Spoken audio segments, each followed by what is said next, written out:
I immediately tell the transfer center to activate transport so the patient can get to us as soon as possible.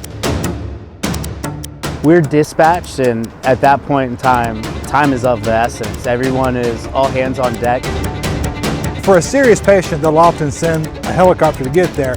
They're not always going to be able to get the patient. So when they launch, we launch. Essentially, this is a rolling intensive care unit that can take any patient, any age, any level of illness. Well, a normal 911 ambulance is set up more for a rescue.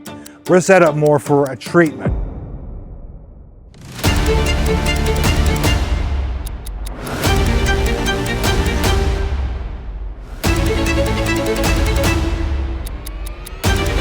And if the patient is sick, in cardiogenic shock, we want to get them to a higher level of care so we can take care of the patient as soon as possible.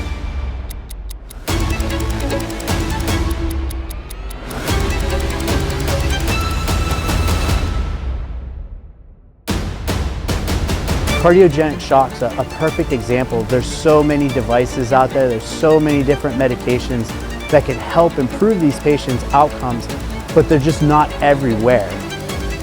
So it really makes a lot of sense to get these patients to us in a tertiary high level care as soon as possible. And we know that if we can get to a tertiary care center and start that process and get there fast, it's ultimately going to improve our patients' outcomes. So what we're bringing to this patient is a mobile intensive care unit. It's like they're stepping into the ICU almost immediately as when we get there. So we support these smaller hospitals, and we have a STEMI team that covers 24/7, and they're very experienced.